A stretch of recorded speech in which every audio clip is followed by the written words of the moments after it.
Nuestra Señora de la Santa Misericordia de Albay.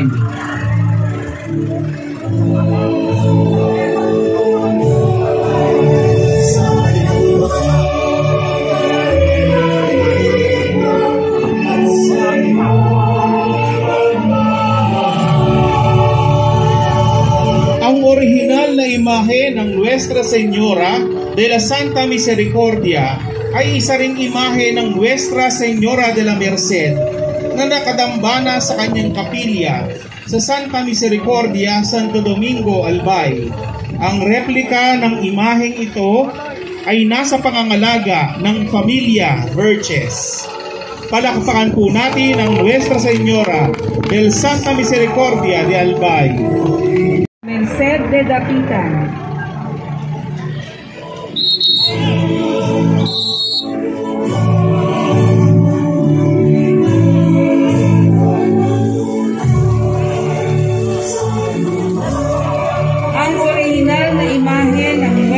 Señora de la Merced sa Dapitan ay nakadambana sa Our Lady of Mercy Parish, Barcelona, Dapitan City.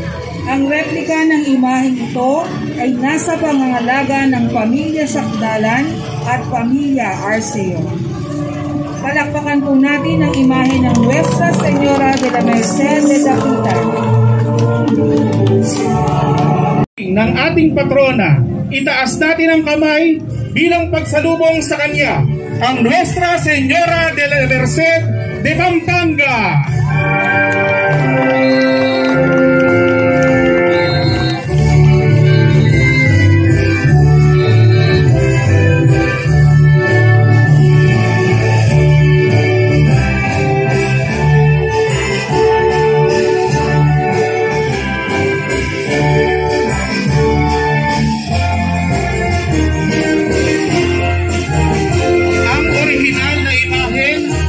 Nuestra Señora de la Merced ng Pampanga ay nakadambana sa ating parokya sa Bahay Pare, Candaba, Pampanga.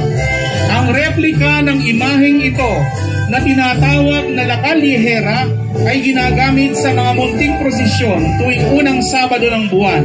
Ito ay nasa pangangalaga ng ating simbahan.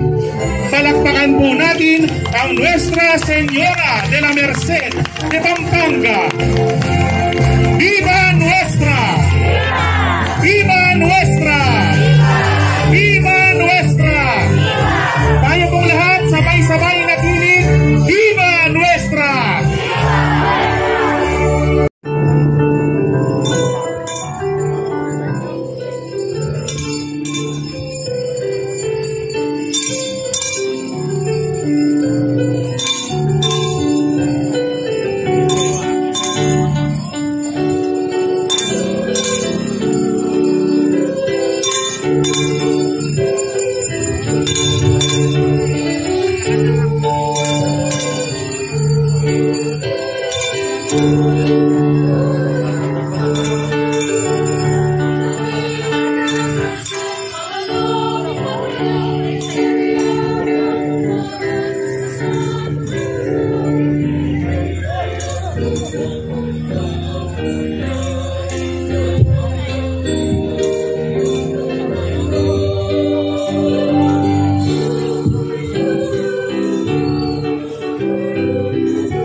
maraming salamat sa parawan ni Rodel Clemente at ng Special Intentions ng Pride Group.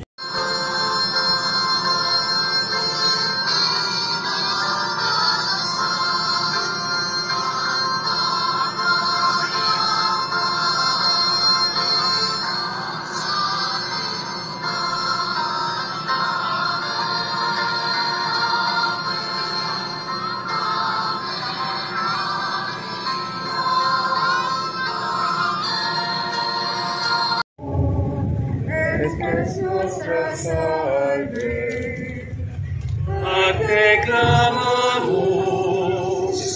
exudes Filii Eve, a te suspiramos, sementes sementes, in ab lacrimarum vale.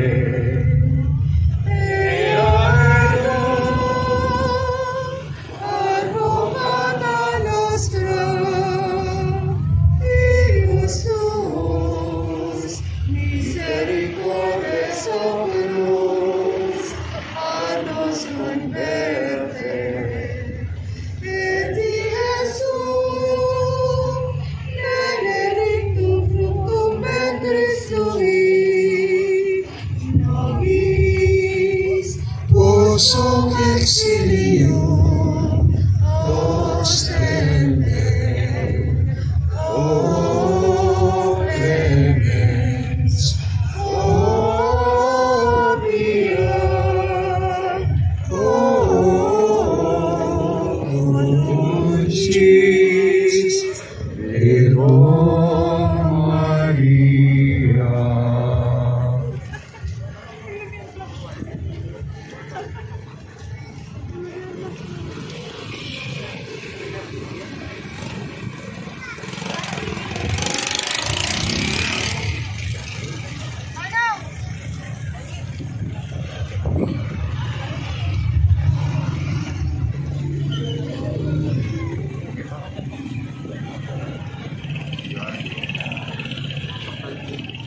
Happy New Year po sa inyong lahat.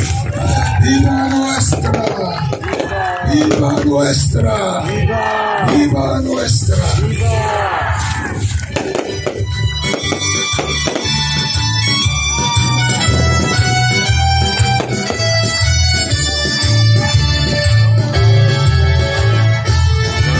Señora de la merced, mahal na Birhen ng awa, inang niyag, inang dakila, ipanalangin mo kami. Nuestra Señora de la merced, mahal na Birhen ng awa, inang niyag, inang dakila, ipanalangin mo kami. Nuestra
So ayun nga mga kapatid, at inabot kami nga ng gabi. So from 3 o'clock in the afternoon, nagpunta na ang mga poon, ang mga replika sa simbahan ng De La Merced.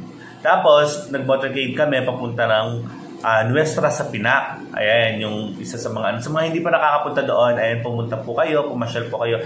Makikita po ninyo doon ang isang replika na malaki na ginawa at inilagay sa mismong ano po ng Pinak. Ayan, sa pinakagitna ng binak. Ayan, tapos nagmisa. After ng misa, namigay po sila ng mga rosaryo at isa-isa sa mga puon o replika ng de la Merced ay binindisyonan. Ayan, tapos may kakonting fireworks. Ayan. At syempre, alam mo yung feeling na ramdam namin, damang-dama namin yung banal na misa at saka yung pagpupuri sa Birheng Maria. Ayan, pagpaparangal sa Birheng Maria. Lalo-lalo sa Nuestra Señora de la Merced ng Pampanga.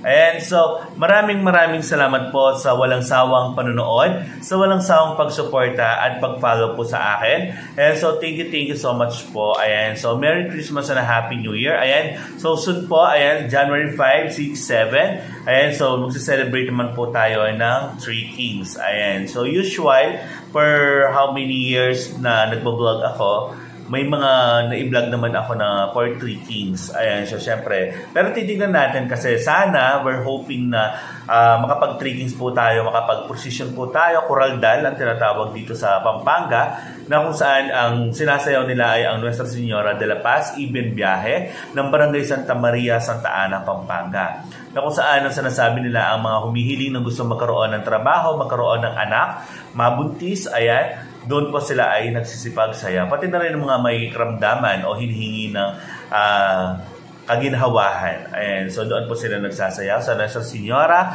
de la Merced, ay doon Nuestra Señora de la Paz, Ibn Biyahe, ng Santa Maria, Santa Ana, Pampanga. Ayan, so, and then after noon, meron tayong January 9, ito ang banal na kapistahan ng Poong Nazareno. At ito ay meron din tayong replika dito or ito sa mga ng Barangay Pulo. Barangay Pulong Gubat. Ayan, tapos yun nga sa Quiapo. Ayan, so sana makapag-vlog tayo if okay ang schedule natin. Ayan, so isa rin kasi sa mga pinupuntahan o dinarayo ng mga deboto ng Nazareno ay ang Mahal na Senyor de la Pacencia ng Pulong Gubat, Candaba, Pampanga, Catagalugan Region. Ayan, medyo malayo. Malayo yung Barangay Pare, Barangay Bahay Pare. Mas malayo po yung Barangay Pulong Gubat. Ayan. Tapos liblib na po yun. Medyo liblib na po. And, pero it's so amazing na talagang marami pa rin yung mga deboto doon. Iba't ibang panig po talaga ng Bulacan at ng Pampanga. Minsan may mga taga Manila pa talaga doon na pumupunta. Siguro sana ngayon mas maging okay na para at least may daos nila ng maayos at mas maganda ang kanilang banal na kapistahan. Lalo na yung translasyon ng Apong Nazareno, ayan, sa Quiapo. And although hindi pa ako nakapanood doon ng live at hindi rin ako nakasali doon. Pero si Kuya Ray, ayan, yung kasama ko, nakahawak na raw siya doon sa lubid, sama na siya sa posisyon doon. And so, again, thank you so much po sa lahat po ng mga subscribers ko, sa lahat ng mga batang kamarero, sa lahat ng mga kamarero all over the Philippines. Ayan, so maraming salamat po. Sa lahat po ng mga followers ko sa TikTok, ayan, maraming salamat po. Ingat po always and God bless us all. Again, Happy New Year to all of us.